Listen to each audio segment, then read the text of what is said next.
Here we have two studios with push buttons that allow the studios to control whether they're on air or off the air, as well as give control to a non-studio source to go on air. You have an arm button that arms that particular button panel, and then you can press the on air button to go on air. Also, same sequence to go off air. Also, the other studio can do the same. Either studio can turn a source on or off. Pathfinder, with its stack events, allows this functionality. Here you see two stack groups, one for Studio 1, a second one for Studio 2. If I go into these, this is for Studio 1. This first stack event is called Start. It is composed of a qualifier that is an engine start, that is when Pathfinder starts, and when that qualifier is met, or Pathfinder starts up, two memory conditions are created. One is ARM, which is set to a value of 0. The second one here is a memory slot name of delta, which is also set to equal 0. Second one here is an on-air indication. Because this checkbox here is selected, this stack list will be triggered also when Pathfinder starts up the first time. It has a single qualifier that is a VMIX on. It's checking to see the status of the VMIX channel that's associated with the studio. So in this case, it is sub 1 in 1 and checking for the status of on. When that qualifier is true, this button panel property action occurs, and this is basically turns the red button on, or turns the button red. After 100 milliseconds, the on-air memory slot will be set to the value of 1. Since when Pathfinder first starts up, it'll create the on-air memory slot and give it the value of 1. If VMIX was not on but off, the qualifier would not be met, and so this event would be triggered, or this action, which is turning the button off. Likewise, after 100 milliseconds, give the on-air memory slot a value of 0. Now these on-air memory slots will be created on Pathfinder start, and then afterwards, as VMIX changes on and off, the button will be switched on and off, and the memory slot will be changed. The third one is called button up. This is my loop safety stack list. The qualifier is the ARM button, and checking to see that its state is in the up state. And when that occurs, the delta memory slot is changed to the value of 0. This will be explained later. The engage ARM and disengage ARM are similar. If I go into one of these, it has 3 qualifiers. It's checked to see if the ARM memory slot equals 0, indicating that we're not armed. Delta is set to 1, indicating that, actually I'll explain that in a second. And also button press, the ARM button is in the down state. So when these 3 qualifiers occur, the delta memory slot is immediately changed to 1, and after 100 milliseconds, the ARM memory slot is changed to 1 as well. The disengage is similar, but this time we check to see if the ARM memory slot equals 1. Previously we were checking for a value of 0. Now we're checking for the value of 1. Delta, we're still checking for the value of 0, and we're checking for the ARM button to be pressed in the down state. Again, the action of delta changing to 1, and this time we change ARM back to 0 after 100 milliseconds. So what is the purpose of the delta?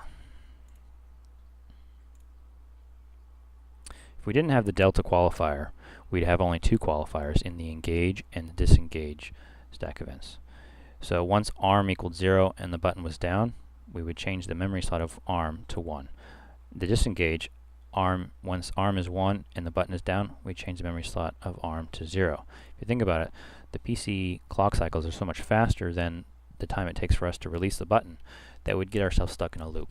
Because once the ARM value is set to 0 and the button is down, we immediately change the ARM memory slot to 1, which is this case. And so this case at the same time would be true, and we end up in a loop.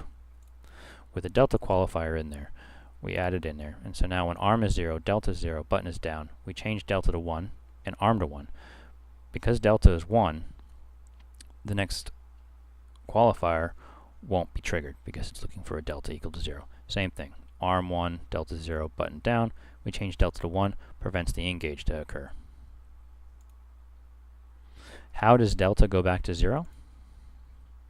Well, if you remember button up, once the arm button is in the up state, we change the delta value back to 0. So that prevents us from getting into that loop. Then we have the ARM 1 and ARM 0 stack list. And the qualifier just checks to see if the memory value is set to 1. And when it is, let's turn the ARM button on. It's real simple. Same with the ARM equals 0.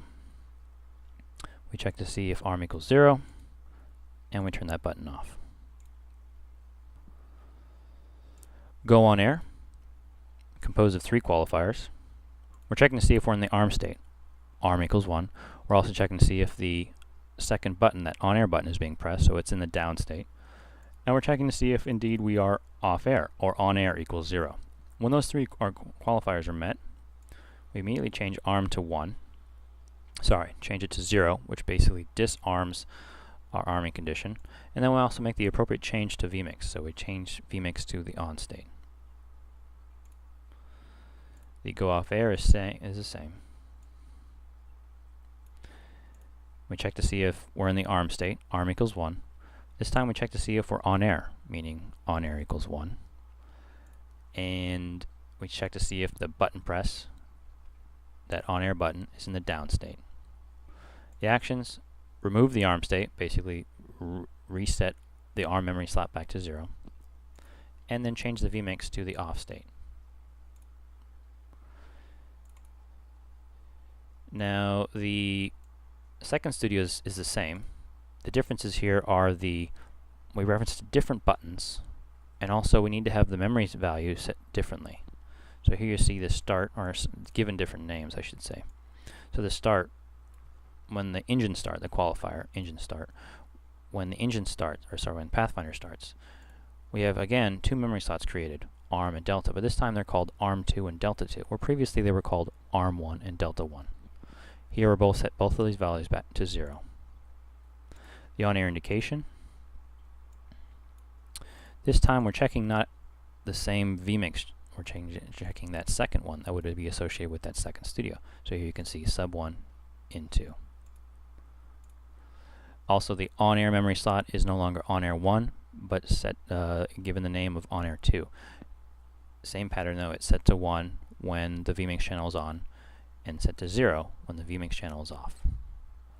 Other than that, everything else is pretty much the same. You're monitoring for the deltas conditions, the ARM conditions, and the buttons need to be given a different name. I haven't shown you any buttons. Let's see here, engage. The button name is created through the panel designer.